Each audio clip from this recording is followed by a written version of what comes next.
தலைப்பு நம்பிக்கையில் உறுதி. நம்பிக்கையில் உறுதி.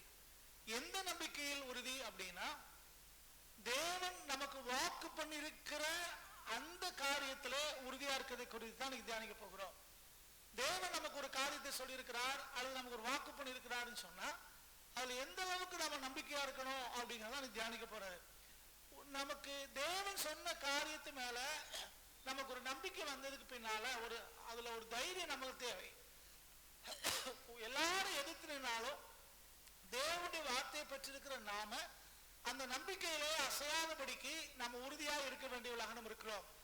இதுக்கு அந்த தியானத்துக்காக நம்ம தெரிந்து கொண்டிருக்கிற வேத பகுதி என்னாகமத்தின் புத்தகம் 13ஆம் அதிகாரமும் 14ஆம் அதிகாரமும். நீங்க வீட்டுல போய் இது தியானிச்சுக்கோங்க. நீங்க அடிப்படையில நம்ம என்ன பார்க்க போகிறோம் அப்படின்னா, தேவனுடைய வார்த்தையின் மேல நம்ம வைத்திருக்கிற நம்பிக்கையும் விசுவாசமும் பெரும்பான்மையான மக்கள் நமக்கு எதிராக இருந்தாலும் கூட நம்மளை அது பலப்படுத்தக்கூடியதா இருக்கிறது. தேவனுடைய வார்த்தை மேல நம்ம வைத்திருக்கிற நம்பிக்கையும் உறுதியும் பெரும்பான்மை மக்கள் அதற்கு எதிராக இருந்தாலும் நம்மளை அது பலப்படுத்தக்கூடிய ஒன்றாக இருக்கிறது. நாம எதிர்ப்புகள் மேல தடைகள் மேல கண்களை வைக்காம தேவன் நமக்கு என்ன சொல்லியிருக்கிறார் அப்படிங்கிறது மேலேயோ தேவனுடைய வல்லமை அதிகாரத்தின் மேலேயோ நம்ம கண்களை பதிக்கும் போது ஆண்டவர் நம்முடைய விசுவாசத்தை கனப்படுத்தி எதிர்காலத்தை ஆஸ்வதிக்கிற ஆண்டவராக இருக்கிறார் என்பதை இந்த என்னாகமம் 13-14 நம்ம வாசிக்கிறோம். நம்ம எல்லாருக்கும் இந்த வேத பகுதி நமக்கு தெரியும். இங்க என்ன நடக்குது அப்படின்னு பார்த்தோம் அப்படின்னா, ஆண்டவர் மோசேயிட சொல்லி ஆண்டவர் இஸ்ரவேல் ஜனங்களுக்கு ஏற்கனவே வாக்கு பண்ணி இருந்த அந்த கானானை வேவு பார்க்கும்படி ஆட்களை அனுப்ப சொல்கிறார். இப்படி சொன்ன போது ஆண்டவர் சொல்றார், அது பாலும் தேனும் ஆறாய் ஓடுகிற தேசம் அப்படின்னு சொல்றார். பாலும் தேனும் ஓடுகிற தேசம் அப்படின்னு சொல்லியிருந்தாரு. அந்த இடத்தை அடைவதற்கு முன்னால கர்த்தருடைய வார்த்தையின்படி அந்த இடத்தை பார்க்கத்தக்கதாக மோசே 12 கோத்திரத்திலிருந்தும் ஒவ்வொரு கோத்திரத்துக்கு ஒருவராய் தெரிந்து கொண்டு அங்க அனுப்பி வைக்கிறார். இந்த 12 பேரும் போய் தேவன் வாக்கு பண்ண போகிற, தேவன் வாக்கு பண்ணி இருக்கிற, தேவன் சுதந்திரமாய் கொடுக்க போற அந்த கானானை சுற்றி பார்க்கிறார்கள். அவங்க கானானை சுற்றி பார்த்துட்டு திரும்ப வர்றாங்க. இவர் என்ன சொல்லி அனுப்புறாருன்னா, நீங்க போய் 3 காரியத்தை பாருங்க. முதல் காரியம், அங்க இருக்கிற மக்கள் எப்படிப்பட்டவர்கள், அந்த நிலம் எப்படிப்பட்டது, அந்த தேசம் எப்படிப்பட்டது என்றெல்லாம் சொல்லி அனுப்புகிறார். அந்த வீடுல எப்படிப்பட்ட வீடுகள்லாம் இருக்காங்க அப்படிலாம் சொல்லி இதெல்லாம் சுத்தி பார்த்துட்டு திரும்ப வந்து என்கிட்ட சொல்லுங்க. அப்படி வரும்போது தேசத்தின் கனிகள்ல உன்னை கொண்டு வாங்க அப்படின்னு சொல்லி அனுப்புறாரு. இந்த 12 பேரும் போறாங்க, சுத்தி பார்க்கறாங்க. அவர் சொன்னபடியே ஒரு 2 பேரு அங்க இருக்கிற திராட்சை கொலையை வெட்டி அது ஒரு பெரிய கம்புல அதை கட்டி அதை தூக்கிட்டு வராங்க. அங்க இருந்த அத்திப்பழத்தையும் அவங்க எடுத்துட்டு வந்தாங்க, மாதுளை பழத்தையும் எடுத்துட்டு வந்தாங்க அப்படின்னு அந்த வேதத்துல வாசிக்கிறோம். இவங்க வந்த உடனே எப்படி இருந்ததுன்னு கேட்கும் போது அந்த இஸ்ரவேல் ஜனங்கள் எல்லாரும் காத்திருக்காங்க. வனாந்திரத்துல பயணப்பட்டு வந்து எல்லாரும் காத்திருக்காங்க. இவங்க அனுப்பின அந்த இடத்துல இருந்து அந்த இடத்துக்கு திரும்பவும் வருகிறார்கள். அந்த பாராங்கிற இடத்துக்கு திரும்ப வருகிறார்கள். வந்த போது எல்லாரும் இந்த 12 பேரும் சொன்ன ஒரு வார்த்தை என்னன்னா, அது பாலும் தேனும் ஓடுற தேசம் தான். அது ஆண்டவர் சொன்னபடியே எப்படிப்பட்டது, பாலும் தேனும் ஓடுற தேசம் சொன்னாங்க. அதுக்கு அடுத்து 10 பேர் சொல்றாங்க, ஆனா அதே நேரத்துல அங்க இருக்கிறவங்க எல்லாரும் ராட்சசர்களா இருக்கிறார்கள். அவங்க பார்க்கறதுக்கு பயமா இருக்கு. அவங்க பார்வைக்கு நாங்க வெட்டுக்கிளியை போல இருந்தோம் அப்படிங்கிறாங்க. அவங்க அரணான பட்டணங்களே குடியிருக்கிறார்கள். அவங்க நம்மளால எதிர்க்க முடியாது. அதனால நம்ம அங்க போகாம இருக்கிறதா நல்லதுங்கிற மாதிரி அவங்க பேச ஆரம்பிச்சிடறாங்க. அதை பயமுறுத்துற மாதிரி அவங்க பேசுறாங்க. நம்ம போய் ஒண்ணும் செய்ய முடியாதுன்னு. ஆனால் யோசுவாவும் காலேபும் வேற மாதிரி சொல்றாங்க. உண்மைதான் அவங்க சொல்றது. அங்க இருக்கிற மக்கள் ராட்சசர்கள் தான், பலம் பொருந்தினவங்க தான். அவங்க வீடுகள் எல்லாம் அரணான ஒரு பட்டணத்துலதான் இருக்குது. அவங்களுக்கு ஆயுதங்கள்லாம் இருக்குது. அதெல்லாம் உண்மைதான். ஆனா கர்த்தர் நம்மளோட இருக்கிறார். அதை நமக்கு வாக்கு பண்ணி இருக்கிறார். அதனால முன்னிறுத்திக் கொள்ளலாம் என்று சொல்கிறார்கள். இதுல முதல்ல அதிகமான 10 பேர் சொன்ன உடனே அந்த இஸ்ரவேலர்கள் எல்லாரும் பயந்து அழ ஆரம்பிச்சிடறாங்க. எங்க எய்த்துக்கே நாங்க திரும்பி போறோம், நம்மள ஒரு தலைவரை தெரிஞ்சுக்கிடுவோம், அவர் நமக்கு வழிகாட்டட்டும், நம்ம திரும்பி அங்கேயே போயிடுவோம், நம்ம எதுக்கு இங்க சாகணும், அவங்ககிட்ட போய் எதுக்கு சாகணும், அதுக்கு நம்ம விட்டு வந்த அந்த எய்த்துக்கே திரும்ப போயிடுவோம் என்று சொல்லி புலம்புகிறார்கள். பயம் வந்துருச்சு, புலம்ப ஆரம்பிக்கிறாங்க. வேற ஒரு தலைவனை ஏற்படுத்தி கொண்டு திரும்பி போயிடுவோம் சொல்றாங்க. ஆனா இவங்க சொல்றாங்க, இவங்க 2 பேரும் இந்த 10 பேர் மெஜாரிட்டி ஆனவங்களுடைய வார்த்தையை கேட்டு ஜனங்கள் கலங்கி போய் பின்னாடி போறாங்க தெரிந்த மாத்திரத்துல இந்த 2 பேரும் வஸ்திரங்களை கிழித்து கொண்டு அவங்களை சமாதானப்படுத்தி அவங்க சொல்றாங்க, அது பாலும் தேனும் ஓடுற தேசம் தான் தேவன் வாக்கு பண்ணி இருக்கிறார், அது நமக்குரிய தேசம். அவங்க சொல்றதுல பாதி உண்மை இருக்கிறது, அவங்க கண்டதுல பாதி உண்மை இருக்கிறது. அதாவது அவங்க சொல்றபடியே அது அரணான பட்டணம் தான், ஆயுதங்கள் அவங்களுக்கு இருக்குது, அவங்க ராட்சசர்கள் தான். ஆனால் தேவன் நம்ம கூட இருப்பாரானால், அவர் வாக்கு பண்ணபடி நம்ம கூட இருப்பாரானால் நம்ம எளிதாக ஜெயித்துக் கொள்ளலாம் என்று அவர்கள் சொல்லுகிறார்கள். இதுக்கு பின்னாடி நடந்தது நமக்கு தெரியும். ஆண்டவர் அங்க வெளிப்பட ஆரம்பிக்கிறார். அங்க இவங்க இந்த 10 பேருடைய பேச்சை கேட்டு மெஜாரிட்டியா இருக்கிற அந்த பெரும் கூட்டம் இந்த 2 பேரும் மேலேயும் கல்லெறியதுக்கு முயற்சி பண்றாங்க. மோசையும் ஆரோனும் இருக்காங்க. அவங்க முன்னிலையே கல்லெறிஞ்சு இவங்களை இந்த தலைவர்களை தாக்கிடணும், உள்ள போகணும்னு சொல்றவங்களை தாக்கிடணும் அப்படின்னு முயற்சி பண்றாங்க. கல்லெறிஞ்சுதான் உங்களுக்கு தெரிஞ்சிருக்கும், அந்த நாட்கள்ல இஸ்ரவேல் ஜனங்கள் கல்லெறிஞ்சுதான் மரண தண்டனை கொடுப்பாங்க. அந்த மாதிரி கல்லெறியணும் அப்படின்னு முயற்சி பண்றாங்க. அப்ப ஆண்டவர் அங்க இறங்கி வருகிறார், மேக சம்பவம் அங்க வருகிறது, தேவன் அங்கிருந்து பேச ஆரம்பிக்கிறார். அப்ப ஆண்டவர் சொல்றாரு, இந்த ஜனங்கள் முரண்டாட்டம் உள்ளவங்களா இருக்காங்க, என் மேல் நம்பிக்கை இல்லாதவங்களா இருக்காங்க, நான் ஏற்கனவே வாக்கு பண்ணிருக்கிறேன், ஆனா எழுதி இவங்க பேசுறாங்க, அதனால இந்த அவிசுவாசமானவர்கள் ஒருவரும் கானானுக்குள்ள போக போறதில்லை. ஆனா இந்த 2 பேரும் மாத்திரம் வேற மாதிரி பேசுறாங்க, நம்பிக்கையா விசுவாசமா இருக்காங்க, இவங்க சந்ததி மாத்திரம் தான் அங்க போவாங்க அப்படின்னு அவர் சொல்றத பாக்குறோம். அன்னைக்கு இருந்த அந்த கூட்டம் போகாது, ஆனா 2 பேரும் போவாங்க. இவங்க விசுவாசமான அறிக்கையிட்டபடினாலே அடுத்த சந்ததி போகும் என்று அவர் ஆண்டவர் அங்க சொல்லுகிறத பாக்குறோம். இதுதான் அப்படியே நடந்தது. இங்க நம்ம புரிந்து கொள்ள வேண்டிய ஒரு காரியம் என்னன்னு அப்படின்னு பார்த்தோம்னா, ஆண்டவர் பொதுவாய் ஒவ்வொரு கோத்திரத்துக்கும் ஒரு தலைவனாய் அனுப்பினார். ஒரு சாரா மாத்திரமல்ல, தேவன் ஒவ்வொரு கோத்திரத்துக்கும் ஒருவராக 12 பேரை அவர் அனுப்புறதை நம்ம பார்க்கிறோம்.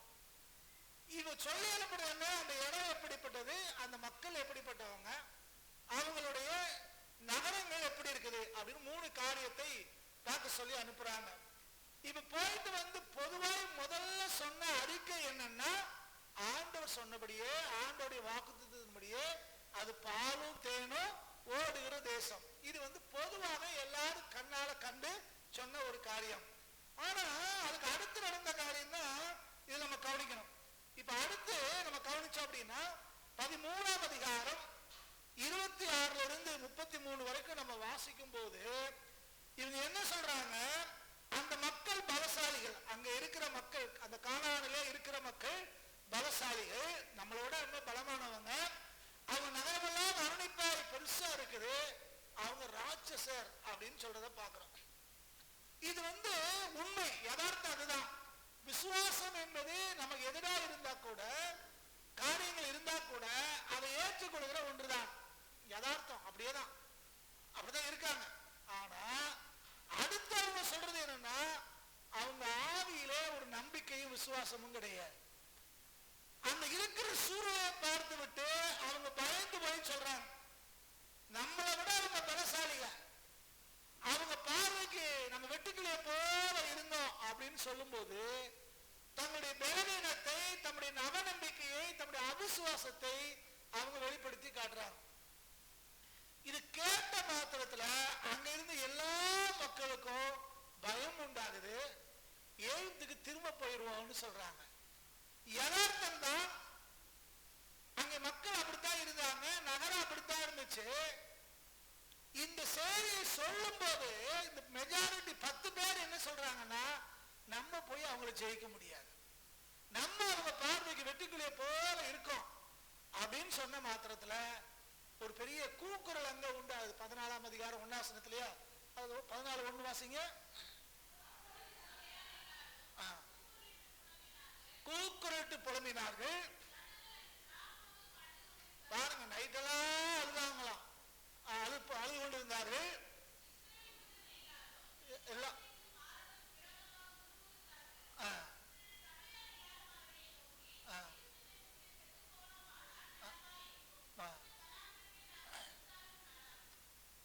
இப்ப அவங்க சொல்ற வார்த்தையை பாருங்க. இப்ப மோசேக்கும் ஆரோனுக்கு வர முறுமுறுக்கான்.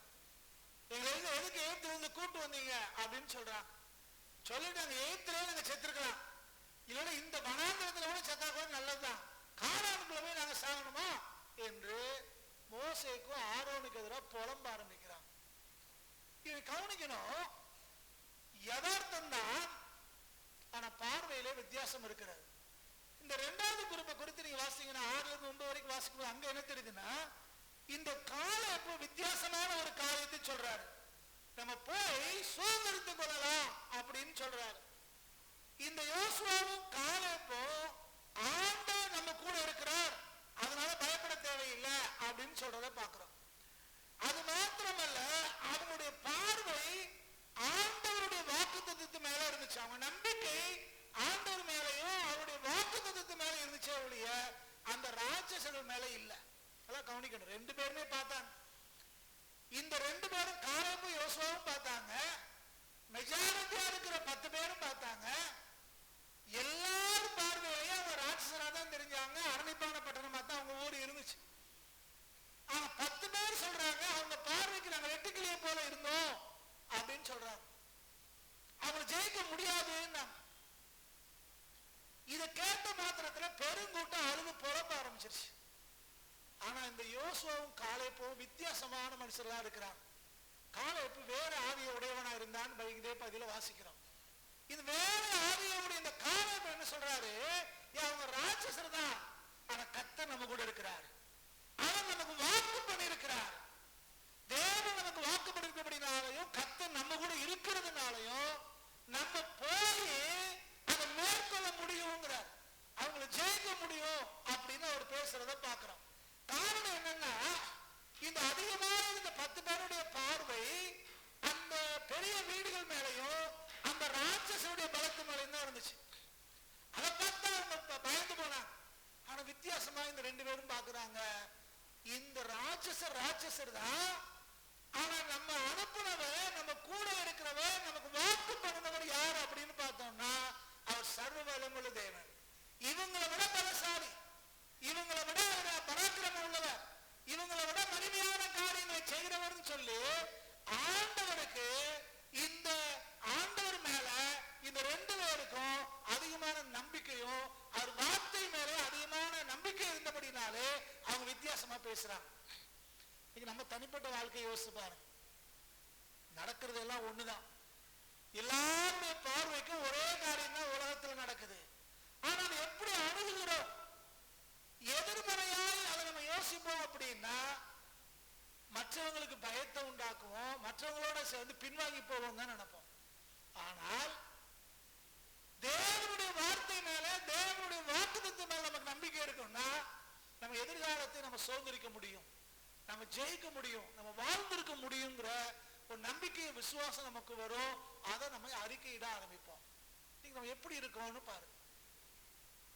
தேசம் ஒரே மாதிரி தான் இருக்கிறது, மக்கள் ஒரே மாதிரி தான் இருக்கிறாங்க.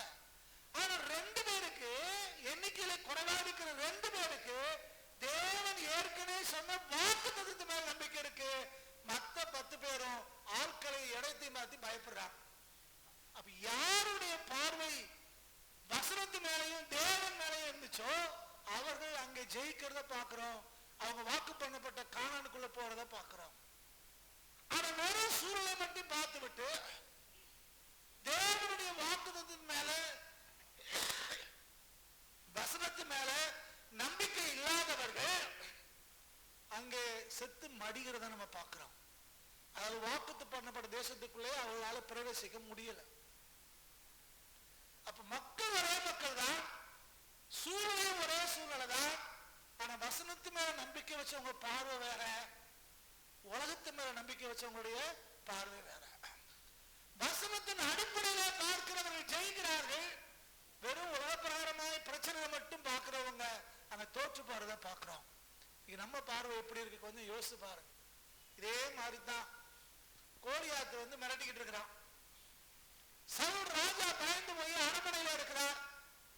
இஸ்ரவேலினுடைய ராணுவம் பயந்து போய் பின்வாங்கி இருக்குது.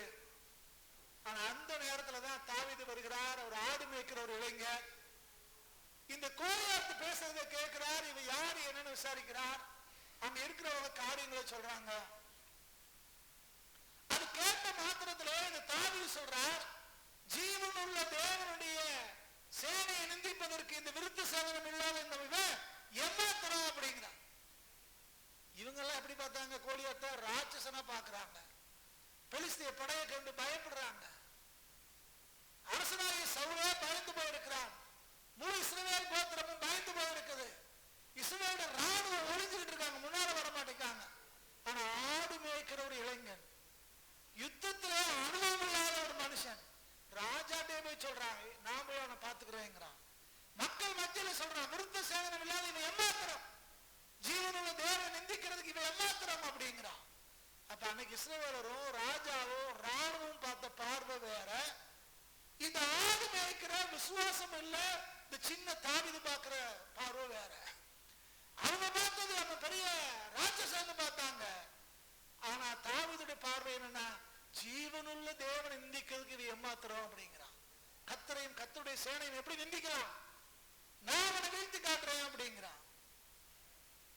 கர்த்தருடைய வசனத்தின் அடிப்படையிலே கர்த்தர் மேல நம்பிக்கை வச்ச ஒரு சின்ன தாவீது இஸ்ரவேல் ராணுவத்தாலும் இஸ்ரவேல் மக்களாலும் இஸ்ரவேலுடைய அரசனாலும் செய்ய முடியாத மிகப்பெரிய ஒரு சாதனையை இந்த கோலியாத்தை வீழ்த்தி அவர் செய்ததை நம்ம பார்க்கிறோம். அப்ப நம்ம பார்வை எப்படி இருக்குது, நம்முடைய நம்பிக்கை விசுவாசம் யாரு மேல இருக்குங்கிறதா இங்க முக்கியம். முன்னால ஒரு சம்பவத்தை நான் சொல்லி இருக்கிறேன், உங்களுக்கு தெரியும். செருப்பு கடைக்கு வேலைக்கு ஆள் எடுத்தாங்களாம், சேல்ஸ் எக்ஸிகியூட்டிவ் வேலைக்கு ஆள் எடுத்தாங்களாம், செருப்பு தயாரிக்கிற ஒரு நிறுவனம். அப்ப 2 வாலிபர்கள் பட்டாதாரிகள் வந்தாங்க. நாங்க MBA படிச்சிருக்கோம், எங்களுக்கு இந்த வேலை கொடுத்தீங்கன்னா நல்லா இருக்கும், நாங்க நல்லா செய்வோம் அப்படின்னாங்களாம். அப்ப அங்க இருக்கிற HR அந்த மேனேஜர் கூப்பிட்டு அவங்க 2 பேரையும் கூப்பிட்டு, அந்த பக்கத்துல ஒரு கிராமம் இருக்கு, அங்க போய் அங்க செருப்பு கடை ஆரம்பிக்கலாமான்னு பார்த்துட்டு வா அப்படின்னு அனுப்பி விட்டாராம். 2 பேரும் போனாங்க, திரும்பி வந்தாங்க. சரி உங்க ரிப்போர்ட் என்ன, ஆரம்பிக்கலாமா கூடாதா அப்படின்னு கேட்டார்.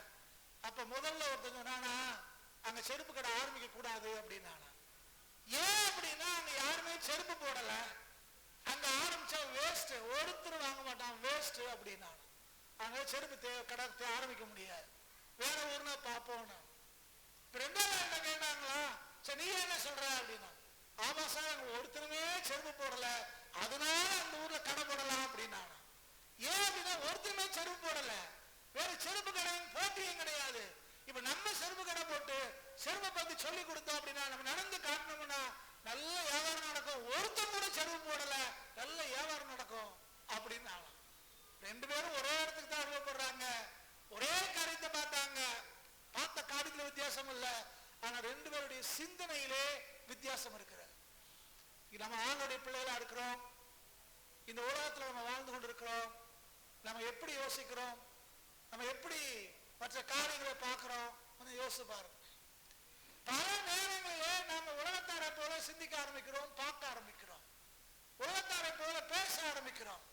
ஒரு பிரச்சனை வரும்போது, ஒரு நெருக்கம் வரும்போது மற்றவங்க மாதிரி புலம்ப ஆரம்பிச்சிடறோம். வேதம் சொல்லுகிறது, ஆண்டவரே சொல்றாரு, அவங்க பேச நான் கேட்டேன், அவங்க முறுமுறுப்ப நான் கேட்டேங்கிற. வனாந்தரத்துல வழிநடத்தி வந்தவர் நானு, வானத்திலிருந்து மண்ணாலை புசுக்கி கொடுத்தது நானு, காடையை புசுக்கி கொடுத்தது நானு, கண்மலையில இருந்து தண்ணீரை குடிக்கி கொடுத்தது நானு, மேலி சம்பத்தால அக்னி சம்பத்தால நடத்தி வந்தவன் நானு.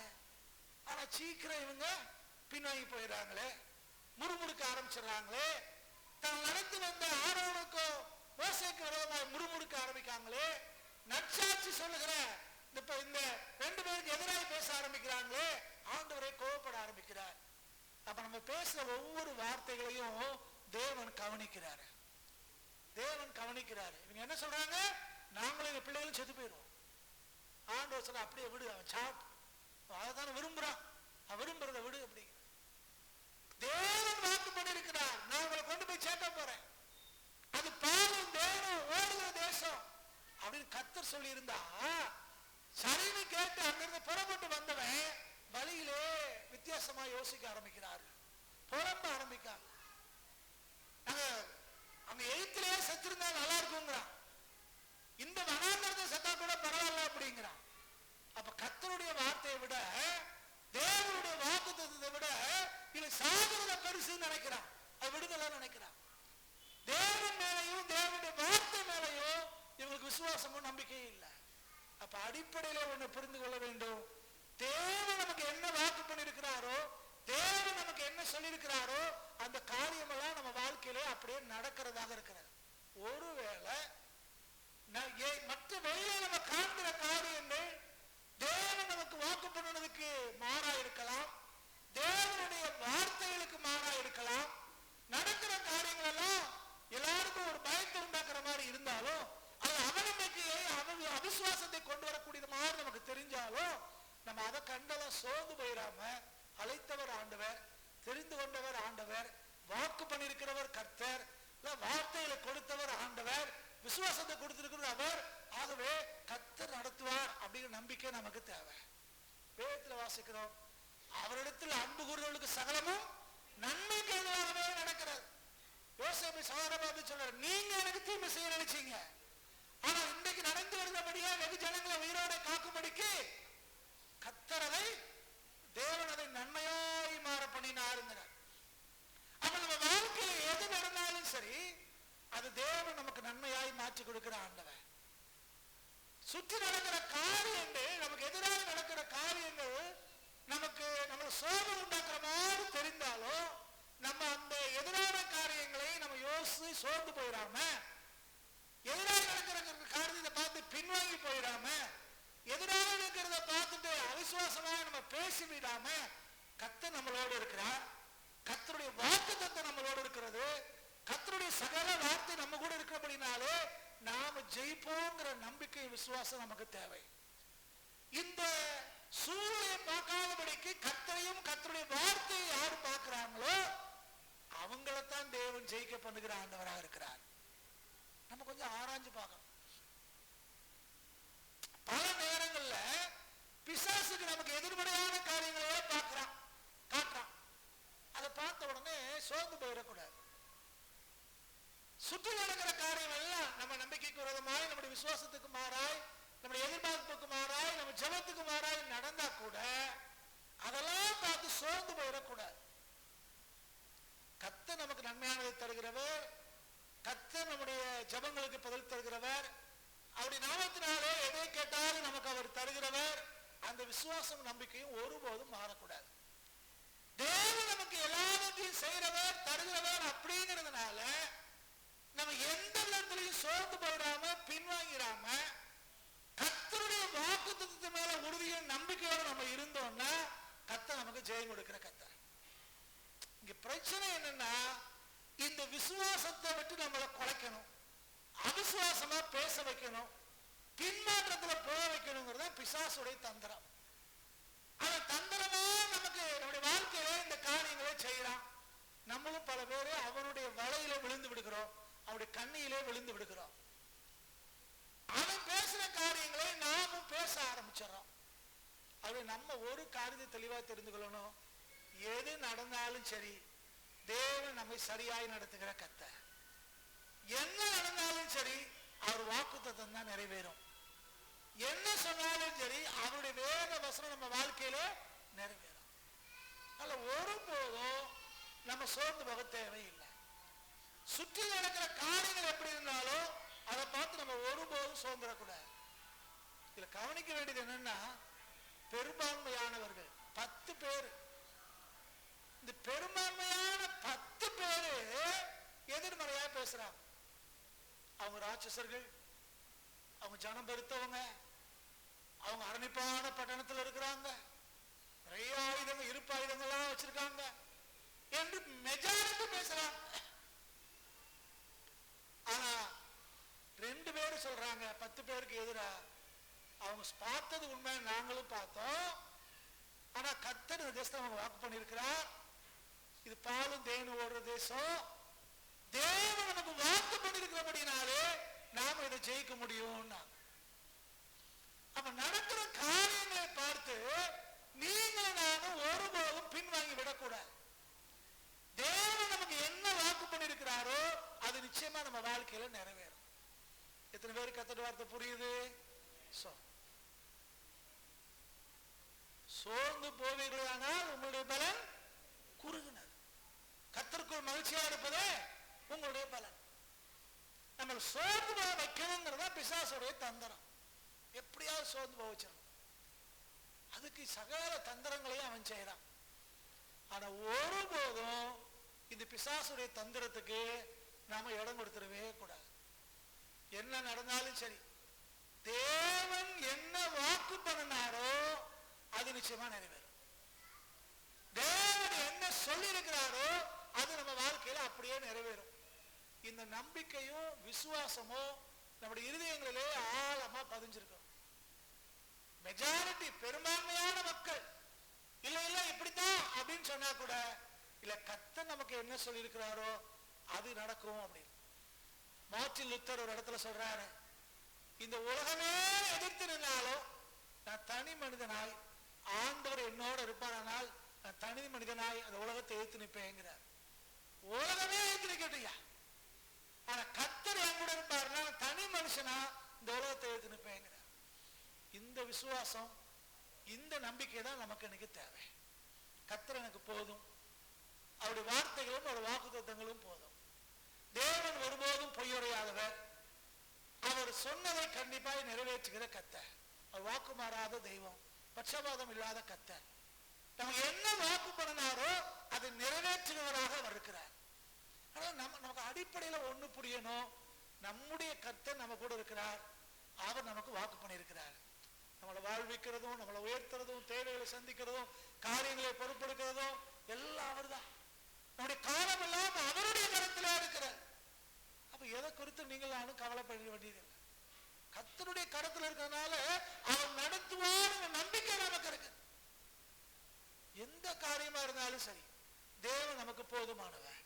சிறியதோ பெரியதோ அவர் நமக்கு போதுமானவர். ஆண்டவர் அது தனிப்பட்ட வாழ்க்கையோ, குடும்பமோ, வேலையோ, படிப்போ எதுவா இருந்தாலும் சரி, கர்த்தர் நமக்கு போதுமானவர். அவருடைய கருத்துல நாம இருக்கிறபடினாலே அவர் நேர்த்தியாய் சரியாய் நடத்துகிற கர்த்தர். அவர் ஒருபோதும் நமக்கு தீமை செய்கிறவர் அல்ல. நாம வேதனைப்படுறதை பார்த்து அவரு சந்தோஷப்படுறவரும் இல்லை. நம்ம கணில் வெடிச்சா அவரும் கணில் வெடிக்கிற கர்த்தர். அந்த அளவுக்கு அவர் நம்மளை நேசிக்கிற ஆண்டவர். ஆனா மெஜாரிட்டியான 10 பேர் வந்து நெகட்டிவான காரியத்தை சொன்ன உடனே, எதிர்மறையான காரியத்தை சொன்ன உடனே முழு இஸ்ரவேலும் ஆள ஆரம்பிச்சிட்டாங்க, புலம்ப ஆரம்பிச்சிட்டாங்க. அப்ப இதுல ஒண்ணு புரிந்து கொள்ளணும், நம்ம எந்த கூட்டத்தில் இருக்கிறோம்? அவிசுவாசமான காரியங்களை பரப்புகிற பெருங்கூட்டத்தில் இருக்கமா? தேவனுடைய வசனத்தின் மேலையும் வார்த்தை மேலையும் வாக்குத்தத்தத்தின் மேலையும் நம்பிக்கையோடு இருக்கிற அந்த சின்ன கூட்டத்தில் இருக்கமா? வேதத்திலையும் சரி, நீ உலகத்திலையும் சரி, கர்த்தருக்காக நிக்கிறவங்க, விசுவாசத்தோடு இருக்கிறவங்க எண்ணிக்கையில குறைவுதான். ஆனா இந்த பெருங்கூட்டத்தினுடைய திட்டம், இந்த பெருங்கூட்டத்துடைய பேச்சு, இந்த பெருங்கூட்டத்துடைய அவிசுவாசம் அழிவுல கொண்டு போய்தான் முடியுது. ஆனா அந்த சிறுபான்மையாய் கொஞ்சம் பேரா இருக்கிற இந்த மக்களுடைய விசுவாசமும் நம்பிக்கையும் தான் அநேக வாழ வைக்கிறதா இருக்கிறது. ஒரு முறை ஒரு புஸ்தகத்துல வாசிச்சேன், சாப்பாடு பொங்குறோம், 1 கிலோ அரிசி போடுறோம், 10 பேர் சாப்பிடுறோம்னு சொல்றோம். அரிசி 1 கிலோ தான், 10 பேருக்கு சாப்பாடா போகுது. ஆனா போடுற உப்பு கொஞ்சம் தான் போடுறோம். இந்த உப்பு வந்து அளவுல குறைவானதுதான். ஆனா அந்த குறைவா இருக்கிற, அளவுல குறைவா இருக்கிற இந்த உப்பு தான் அந்த 1 கிலோ அரிசிக்கும் ருசியை கொடுக்கறதா இருக்கு, 10 பேருக்கும் பசியை போக்குறதுக்கு அடிப்படையா இருக்கிறது. பெரும்பான்மையா இருக்கிறவங்க ஒருவேளை அமைதியா இருக்கலாம், அல்லது பெரும்பான்மையா இருக்கிறது ஒருவேளை எதிர்மறையான காரியங்களை பேசலாம், அவிசுவாசமாக பேசலாம், நம்மளை திசை திருப்ப பார்க்கலாம். ஆனா கொஞ்சம் பேரா இருக்கிறது தேவனுடைய பிள்ளைகள். கர்த்தருடைய வார்த்தை மேலையும் வசனத்தின் மேலையும் நம்பிக்கை வச்சிருந்தோம் அப்படின்னா இந்த பெரும்பான்மையோர் சொல்லுகிற வார்த்தை அல்ல, பெரும்பான்மையோருடைய திட்டங்கள் அல்ல. தேவன் மேல நம்பிக்கையும் விசுவாசம் வச்சிருக்கிறவங்க என்ன சொல்றாங்களோ இதுதான் நடக்கும். முதல் காரியம். ரெண்டாவது நம்ம கவனிக்க வேண்டியது என்ன அப்படின்னா, நம்ம என்ன பேசுகிறோம், என்ன அறிக்கையிடுறோம், அது ரொம்ப முக்கியம். இந்த அறிக்கைன்னு சொல்லும் போது கொஞ்சம் பேர் சொல்றாங்க பாசிட்டிவ் திங்கிங், பாசிட்டிவ் கன்ஃபெஷன் அப்படின்னு சொல்றாங்க. அது உலகத்தார் கூட சொல்றாங்க. நான் அந்த அர்த்தத்தை சொல்ல சரியா புரிந்து கொள்ளணும். சொல்றதெல்லாம் வாய்க்கும்னா ஒருத்தர் சொல்றாரு, உனக்கு கார் வேணுமா, விலையுந்த காரை போய் பாரு, அது அறிக்கையிடுது, எனக்கு இது வந்து விடும் என்று அறிக்கையிடு, உனக்கு வந்துடும் அப்படிங்கிற. அப்படி ஏதோ நம்முடைய சொல்றதுனால எல்லாம் நமக்கு நடந்துரும் அப்படி இல்லை. தேவனுடைய வார்த்தையை நம்பி தேவனுடைய வார்த்தை மேல விசுவாசம் வச்சு கர்த்தர் செய்ய சொல்ற காரியங்களை செய்து நம்ம வசனத்தை அறிக்கையிடும் போதுதான் அது நடக்க ஆரம்பிக்கிறது. சோம்பேறிகளுக்கெல்லாம் கர்த்தர் வாக்கு அந்த வாயில சொல்ற வார்த்தையை நிறைவேற்றுறது இல்லை. கர்த்தருக்கு விரோதமாக இருக்கிறவங்களுக்கெல்லாம் அவங்க சொன்னது அப்படியே நடக்கிறது இல்லை. சொல்றதெல்லாம் நடக்கணும், பேய் தான் சொல்லுது, சாத்தானம் தான் சொல்றான், அப்படி இல்லை. தேவனுடைய வார்த்தை மேல விசுவாசம் வச்சு என்ன சொல்றோம் அதான் முக்கியம். இங்கே இஸ்ரவேலர் கர்த்தராலே வேறுபிடிக்கப்பட்டவங்க, கர்த்தராலே தெரிந்து கொள்ளப்பட்டவங்க, கர்த்தராலே அங்க இருந்து அனுப்பப்பட்டிருக்காங்க. ஆனா அவங்க பேச்சும் அவங்களுடைய நம்பிக்கை எப்படி இருந்துச்சு, இது எங்களால முடியாது, நாங்க திரும்பி எகிப்துக்கே போயிடுறோம், இவங்களை கல்லெறிஞ்சு கொல்லணும் அப்படின்னு பேசுறாங்க. கர்த்தர் அதையும் கவனித்து கேட்டார். என்னுடைய பிள்ளைகள் இஸ்ரவேலர் என்னுடைய சுதந்திரம், இவங்களை எகிப்து அடிமைத்தனத்தை மீட்டெடுத்து இவ்வளவு தூரம் நடத்தி வந்திருக்கோம். ஆனா கொஞ்சம் கூட விசுவாசம் இல்லை, நன்றி இல்லை, நம்பிக்கை இல்லை, நாங்க எகிப்துக்கு திரும்பி போறோம்னு சொல்றாங்களே. எகிப்துக்கு திரும்பி போயிருந்தா தெரியும் எவ்வளவு அடிமைத்தனம் அப்படின்னு.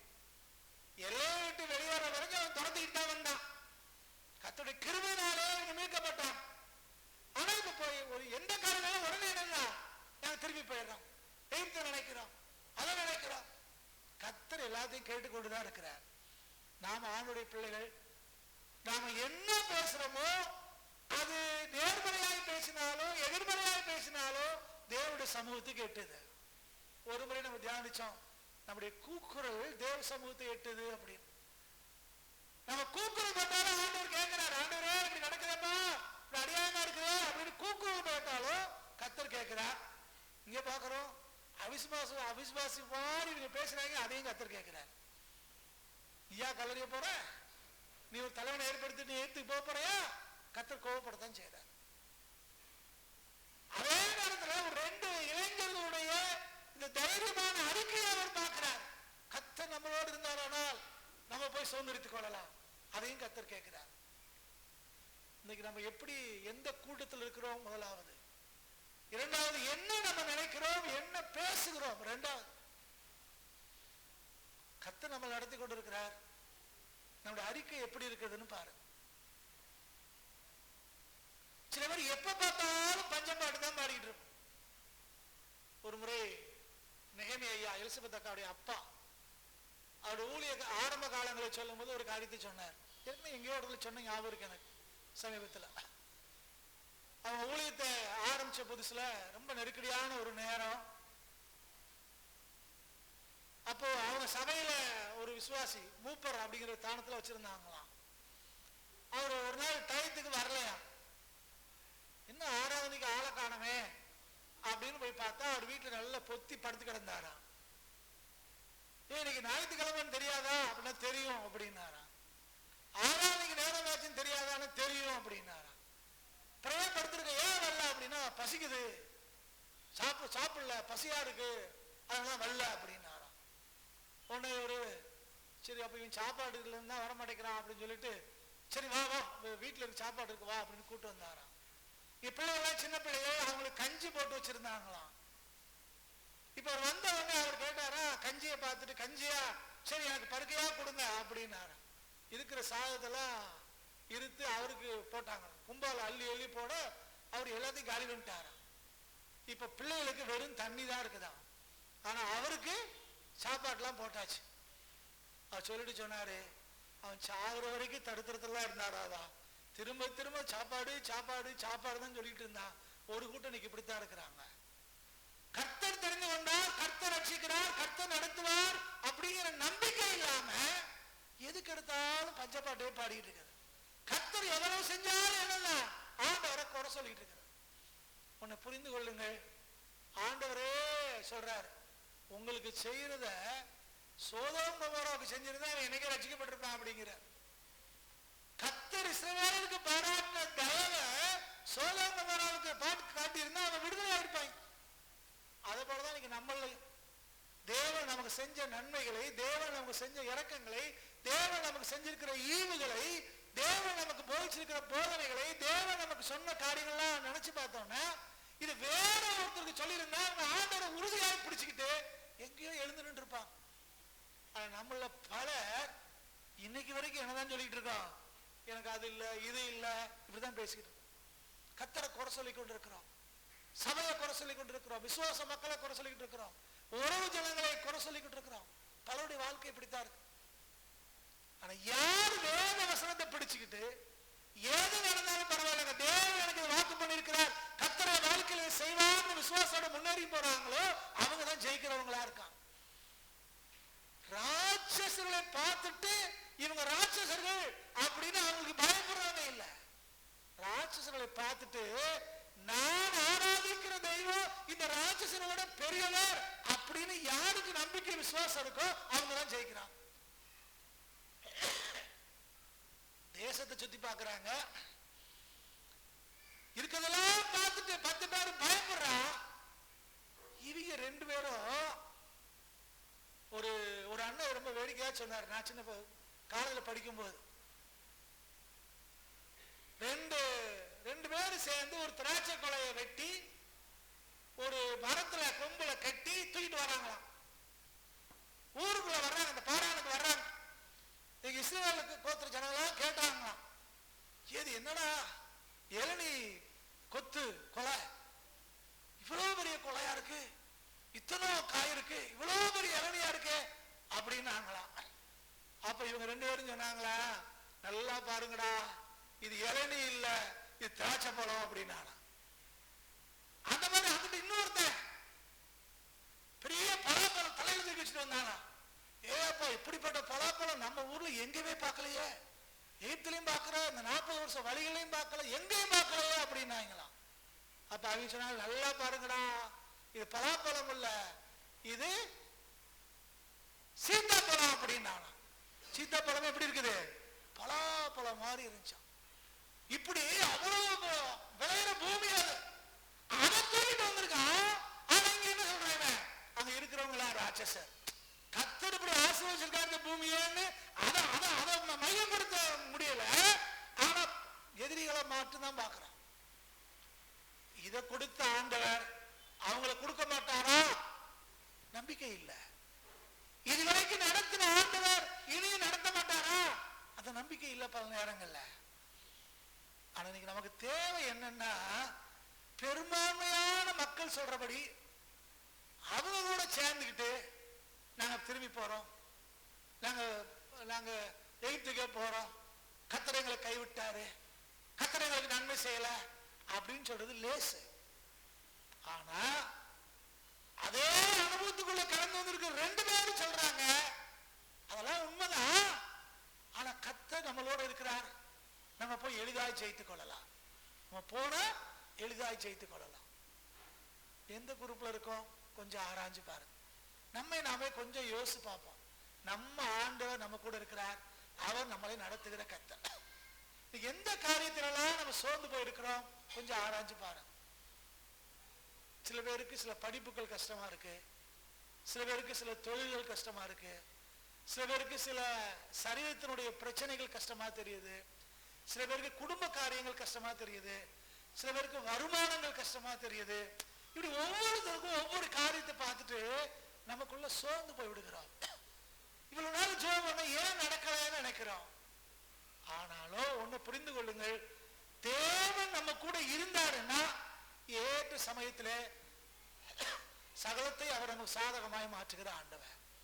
இன்னைக்கு எல்லாம் எதிராக தெரியலாம், ஆனா கர்த்தர் ஒருபோதும் கைவிடுகிற ஆண்டவர் அல்ல. இன்னைக்கு பார்க்கிறது நம்மளை பயமுறுத்தலாம், ஆனா தேவன் ஒருபோதும் அந்த பயத்துக்கு நம்மளை வீழ்ச்சியடைய செய்கிறவர் அல்ல. அந்த பயங்களுக்கு முன்னால எழுந்து நிக்க பண்ணுகிறவர் தான் நம்முடைய ஆண்டவராகிய கர்த்தர். அப்ப அடிப்படையில ஒரு விசுவாசம் நமக்கு தேவை. மனுஷனுடைய வார்த்தை இல்ல, தேவனுடைய வார்த்தை தான் நம்மளை உயர்த்தும். மனுஷனுடைய வார்த்தை இல்ல. 118 சங்கீதம் 8வது வசனத்துல வாசிக்கிறோம், மனுஷரை நம்புவதை பார்க்கிலும் கர்த்தர் மேல் பற்றுதலா இருப்பதே. மனுஷரை நம்புவதை பார்க்கலாம், அவன் யாரும் வேணாலும் இருக்கட்டும், நமக்கு சாதகமானவன் தான் சரித்தான், நமக்கு எதிரானவனாக இருந்தாலும் சரித்தான், அவன் நம் பட்சத்தில் இருந்தாலும் சரித்தான், நமக்கு எதிராக இருந்தாலும் சரித்தான், மனுஷர் யாராவனாலும் இருக்கட்டும், அவங்களை குறித்த பயமும் நமக்கு வேண்டாம், அவங்க நமக்கு சாதிச்சுவாங்கிறது நமக்கு வேண்டாம். மனுஷன் அல்ல, கர்த்தரை பற்றி கொண்டிருப்பதே நலம். பற்றுக்கொடி படருது. ஒரு சின்ன செடி இருக்கும், ஒரு கொம்பு நட்டு வைக்கும், அல்லது ஒரு செடியில ஒரு மரத்துல விடுறோம், அதை பிடிச்சுக்கிட்டு அப்படியே மேல போய் காய்க்க ஆரம்பிச்சிடும். அதான் பற்றுக்கொடியினுடைய அனுபவம். இங்க சொல்றாரு, நம்ம யாரை பற்றி கொள்ளணுமோ, நம்முடைய கர்த்தரை பற்றி கொள்ளணுமா. நம்முடைய தேவனாகிய கர்த்தரை நீங்கள் நானும் பற்றி கொண்டோம்னா நம்ம மேல மேல மேல வளர்ந்துட்டே போலாம். சுயத்துல நம்ம வளர முடியாது, நம்ம பற்றி கொள்ள வேண்டியது யார? கர்த்தரை. கொஞ்சம் பேர் நினைச்சு நம்மளால முடியும், நான் செஞ்சிருவேன். கர்த்தர் நம்ம கூட இல்லாவிட்டால் நம்மளால முடியாது. தேவனும் தேவனுடைய வார்த்தை நம்ம கூட இருந்துச்சுன்னா நம்மளால முடியும். தேவனை பற்றி கொண்டிருது நலம் நமக்கு. அவரை பிடிச்சிட்டு மேல போகணும். அவருடைய வார்த்தையை, அவருடைய வாக்கு தத்தங்களை பிடிச்சுக்கிட்டோம்னா அவர் நம்மளை உயர்த்துகிற ஆண்டவர். கர்த்தர் நமக்கு என்ன சொல்லி இருக்கிறாரோ அதை அவர் செய்து முடிக்கிற கர்த்தர். வேத வசனங்கள் மூலமாக நமக்கு அவர் என்ன வாக்கு பண்ணினாரோ அதை அவர் நமக்கு செய்து முடிக்கிற கர்த்தர். அப்ப அடிப்படையில நம்ம புரிந்து கொள்ள வேண்டிய காரியம் என்னன்னா, தேவன் நமக்கு போதுமானவர், அவருடைய வாக்கு தத்தமும் வசனமும் நமக்கு போதுமானது.